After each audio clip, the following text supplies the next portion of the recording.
Hi everyone, my name is Nwenna Kai Gates. Welcome to the Adjunct Success Initiative project. This is a media project all for adjuncts to learn more about the resources here at the college. So here we learn about learning outcomes, assessment measures, and just a plethora of resources here at Community College of Philadelphia.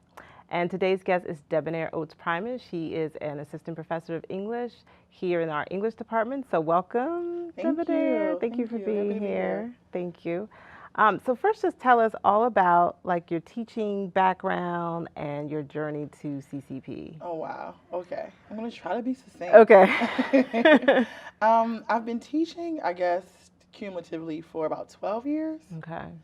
I was an adjunct for 4 years. I taught at different colleges across Philadelphia, CCP included. I knew when I first started teaching at CCP that I wanted to be here full time. Okay. I had to like map out a pathway. Okay. But I knew it was. I just loved our student population.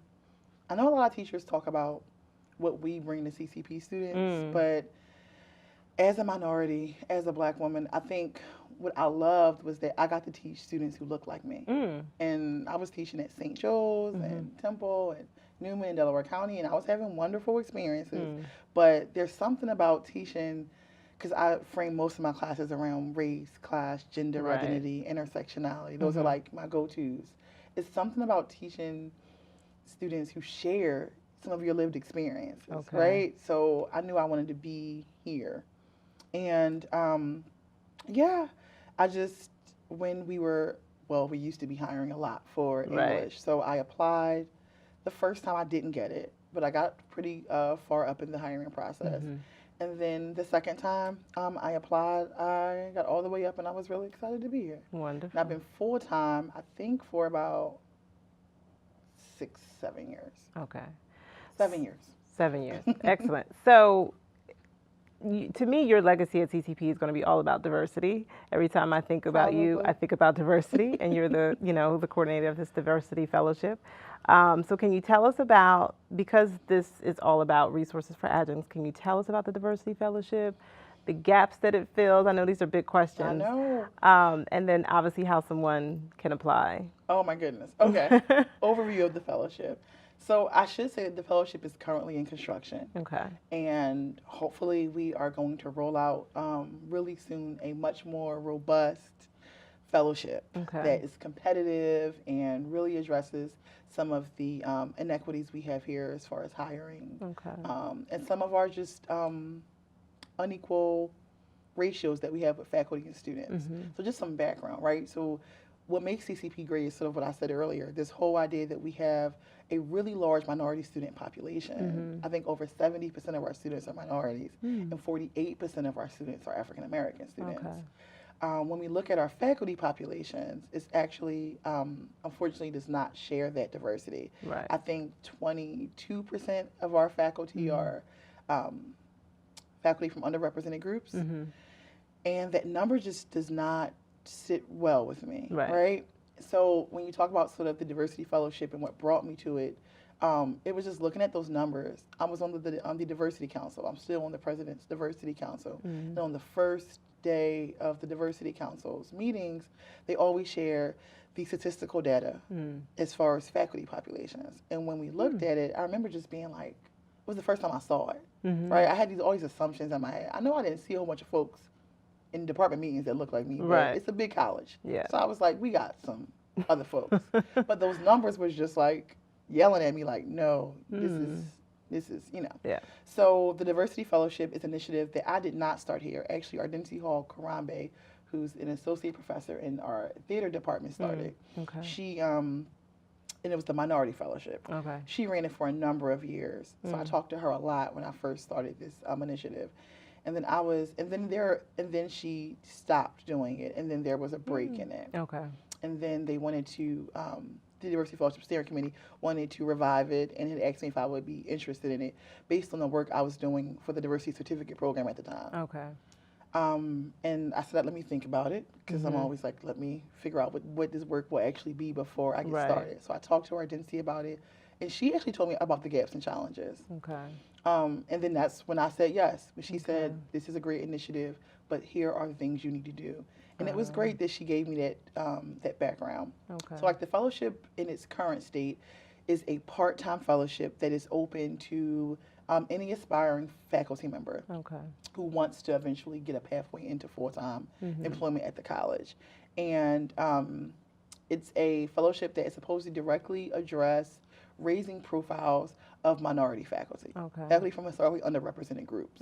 We know that the research shows that lots of minority faculty feel isolated, right? And just feel like they do not have enough information to go forward on how you create a portfolio, right? So there's so much that goes into higher ed hiring that I've learned from this process that I want to share with faculty who are interested in it, right? So with isolation comes minority faculty in particular not networking on campuses, not networking when you want a pathway to a college like CCP that has so many applicants, right? In the English department, our average applicant pool runs from 200 to 300. Wow. Exactly. Wow. So you need to be seen, competitive. Yeah. Yep, you need to be seen. Right. You know what needs to be in there. So the fellowship that I've redesigned really has a focus on intentional mentorship, and that comes in two ways. Most of the part-time diversity fellows are paired with a full-time faculty member, right? So they're getting that like first-hand experience with a full-timer, which a lot of times part-timers don't get because they're going from campus to campus. Right. It's also open to external candidates, not just part-timers, but that happens. The second part, as you know from being a fellow last year, is the career workshops that I run, right? Where we're focusing on different parts of it. And I'm so big on sort of like demystifying the codes. Got it. Because, right, just like what should a good teaching demo look like, right? I think for minority faculty who already feel like they're isolated and they're not the majority, don't ask enough questions. We don't know who to ask, who we can trust. Or what to ask. What to ask. Yeah. So I'm all about like, this is what a good teaching demo looks like. This is what you should be doing, right? This is what your CV should look like, what your cover letter should address. And then I do career workshops, as you know, around the different levels of interviews. Because I felt like, for me at least, that first time that I was going through the process, that's what I didn't know. Right? I didn't know what to expect every next step. No one was telling me. I just was like, thank you. I'm doing the chair interview. I had no idea what they were going to ask me until I got in there. And preparation is really key when you're dealing with such a vast applicant pool of folks. So that's sort of like what I try to do with the fellowship, right? It's just intentional mentorship, raising fellows' profile at the college, right? So that they are interfacing with key personnel on every level, right? Department chairs, full-time faculty members, because those are the people who are the first ones to do the screening for the hiring committees, right? They're the ones you need to be like, getting to know, because with every hiring committee, their priorities change, their values change, and just teaching fellows those tools. I think I've answered all the questions. No, I think you did.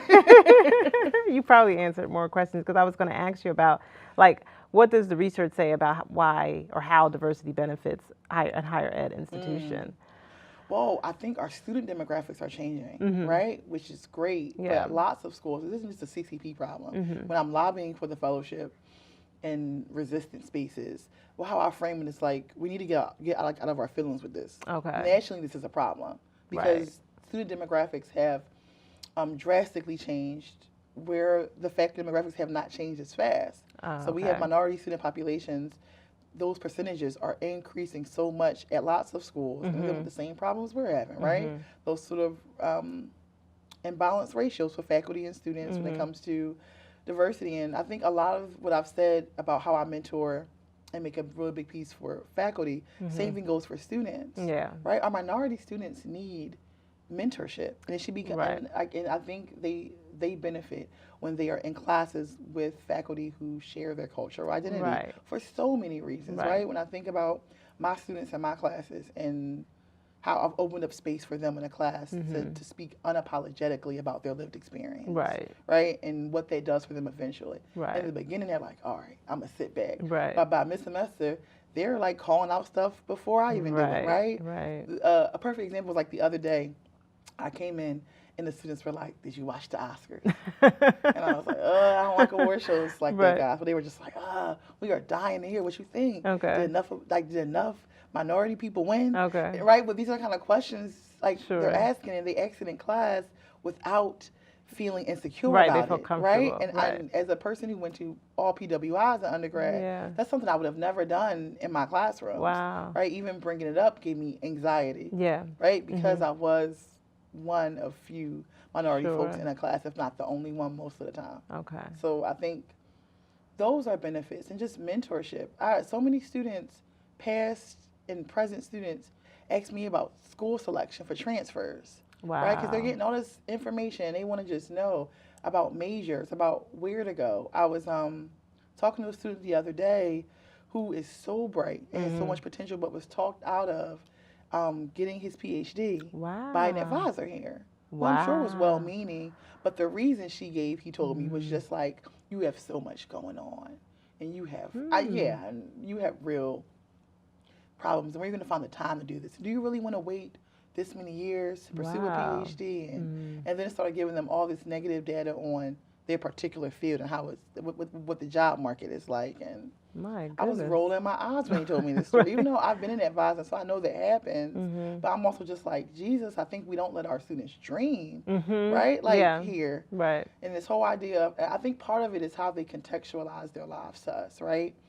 This is what I mean about the value of having minority faculty, right? Because just a little bit about me personally, right? I'm from like a working class family in West Philly, right? So when I hear students who tell me a story about them struggling, right, I don't think that is an impediment to what they can do in their potential, right? Because I come from a family where if that was the case, nobody I know would have done anything with their lives, because we all struggled, right? Struggle does not block what we can do. Right. It's just part of our story. Yeah. Right? It's like, this is part of our story.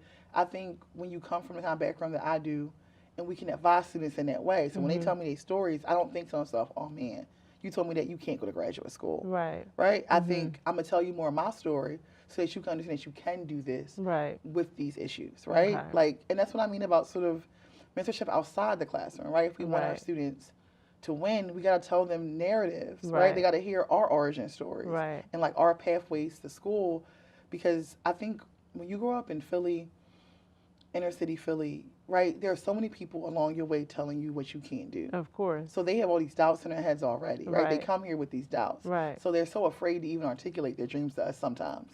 And when they're articulating it, I think the doubt is already there. Right. So all it takes is one person to confirm the doubt. Wow, that's so true. For me, right? No, that is so true. Like, and like one person confirms it for them, and they're just like, you know what, you're right. Right. All the time we're like, this person told me this, and now I'm going to do this. Right. And that's all it takes is that one person, especially if that person is someone who is not part of their cultural identity.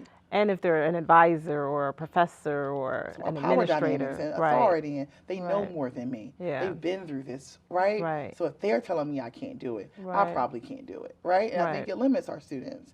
And I'm not saying that like my wisdom all comes from my cultural identity, but I do think that I have a different framework, right? Like, if my student tells me that, you know, they've been incarcerated, I don't think to myself, well, let's talk about the careers you can do, like in the careers you can't do. Right. I don't start from a space of let me limit your dream. Right. Right, in a way. And I think that our students need to be allowed to dream more and to talk to folks. I had a student, me and Anya were talking about this. Two students we've shared in common who are brilliant students.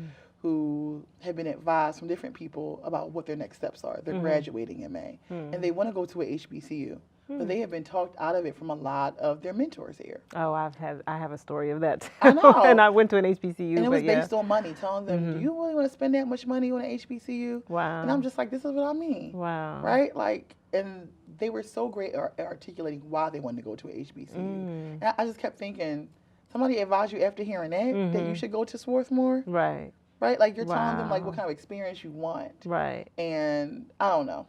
And they're talking. No, that was powerful. I could probably talk to you all day about that. No, seriously, because I also have, like, I have ideas about how, you know, minority faculty could maybe help increase retention rates for students, right? Because there's research done that HBCUs have the highest retention rates of minority students. And I went to an HBCU, and I was in high school, and my high school counselor tried to talk me out of going to an HBCU, so I have that story as well. That's so great. I never thought about that way, about how their retention rates are. Oh, yes. I mean, like, it makes sense, but I never put that together. Yeah, like you just said HBCUs have the highest retention rates, and it is because of that contribution of minority faculty and that mentorship that they have and that shared cultural space. And Yeah. absolutely. Okay, so because of time, I just have like really like one last question, but and this might be like a two-part question, but so like what is your idea about diversity? Because I think a lot of people have different definitions about it, and then how do you want to see it play out at CCP? And then what is your it's probably a lot. What is like your ideal vision for the diversity These fellowship? are such great questions. Yeah, I could know. do whole essays on these questions. So this might sound strange, but I'm actually not a huge fan of the term diversity. Okay. I prefer I'm not inclusion. either. I prefer Right. equity-minded, Okay. right? Those are my go-tos, but because colleges have not caught up to that rhetoric, Right. we like, for namesake, we use it. Okay. But so diversity for me is too light for the kind of climate that we're in right now, Right. right? Okay. When we hear diversity, we think this multitude of voices and everyone needs to be involved and all of that. But I like equity because I'm like, we need to address, right, this sort of damage that oppressive structures have done to minority populations. absolutely. You know what I mean? Yeah. Like one of my favorite definitions of intersectionality. It's kind of like when you if you ever listen to Kimberly Crenshaw's TED Talk about intersectionality, she talks about how she hates how it's been misinterpreted ever since she wrote that piece. Okay. And she says that for some reason when she hears that definition of intersectionality, lots of people have been like, and it's just all these different identities and understanding the different, how those different identities shape your worldview. And her TED Talk, she's like, that's not what it means. I created that term. That's not where I was going with it. And she talks about how her definition of intersectionality is talking about how particular identities are more vulnerable than others. Ah. Right? Okay. And she framed it around black women in particular, right? Okay. And she's like, if you take black women, for example, right? Black women, their particular positionality, right, within this space really does pit them against these two structures, right? Okay. Patriarchy and racism. Right. And she's like, how have black women fared because of these two conflicting identities, right? And so she's like, it's not just about I'm this and I'm that and I'm also this. Right. She's like, no. It's about how certain identities are more vulnerable than others to oppression. Interesting. I'm saying this to say that's why I like equity-minded, right, and inclusion over it, because I think we're at a space now where, and I think this is great, right? Diversity is happening, right? But we gotta look at who's being brought to the table, right?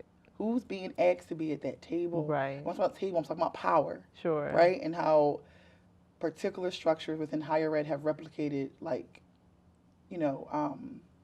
what's happening within our larger society. We have power that has been hoarded by a particular group, and we gotta look at sort of how we make pathways into breaking and dismantling those structures that have been hoarded with power, right? Okay. So I'm thinking about policies that are more equity-minded for our students. Got it. Right? I'm thinking about a robust diversity fellowship that addresses those inequities specifically and explicitly. Got it. Right? Not just we want this. So we're going to say that we're looking for this. Right. We're going to use that language in our posting. We are going to create policies that might not be fair to everybody. Right. But see, fairness and diversity, I think, have been equated. Right. Which is why I'm like, I can't be worried about fairness. Sure. Because there are a lot of things that aren't fair. Right. It's not fair that historically certain groups have been oppressed by multiple structures, which is why we need these diverse initiatives in the first place.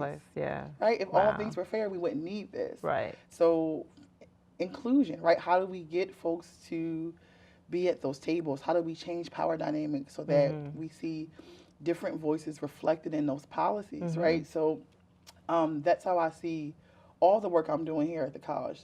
Our diversity certificate program does not look like the traditional diversity certificate program. That was intentional. Faye Aller and I, we spent a lot of time talking about our vision for the certificate program. It was very important to us that we didn't do the stock diversity programs, right? Let's do one on how diversity benefits us. We we got research and data that shows how it's supporting us. We're going to do ones on white privilege and its role in racism, which is junior brain, right? And they came up with that, but that excited us. Okay. And one of the first sessions that was pitched to us by a faculty member was by a friend of mine, and it was her, Tracy Lewis Giggins, and she did one on microaggressions. But when she pitched it to Faye and I in an email, she said she had proposed it for PD, and they were like, no. Wow. And we read it and was like, this sounds amazing. Wow. Do it. Yes. Right? We want ones on microaggressions. Okay. And her session was amazing. I've been to it like 3 times, and every time I go, I get something different out of it.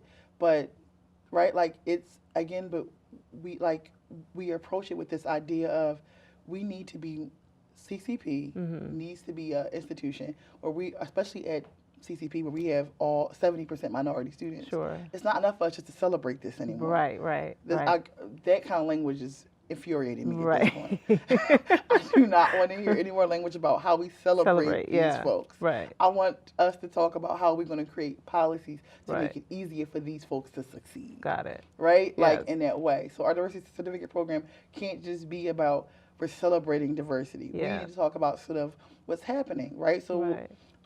Our first semester, we did ones on implicit bias in hiring. Right. And people were just like, this is what y'all starting off with. And we're like, yes. Right. Right? 'Cause I'm not just doing this in Right. addition to my coursework and Right. stuff if it's not going to be like impactful. Sure. So I want us to change our hiring practices Right. so that more folks that are qualified that look like me get in. Sure. Right? So that our students do. Right. So we got to talk about what's happening within The us, hiring. Yeah. right? And like the hiring process. We have Right. ones that talk about sort of how we can change our policies and our syllabus to make it more inclusive and equity minded. Right. That's been amazing. Right. We've had long sessions that Keisha Watson and Sarah Becker James have hosted to talk about how some of our attendance policies might be racist. Wow. I know. Wow. That's what I mean, right? It's Right. sort of like those kind of conversations about how we can be more inclusive when it comes to our attendance policies Right. and test policies. Right. And I mean, right, so it's like those kind of conversations. Okay. And just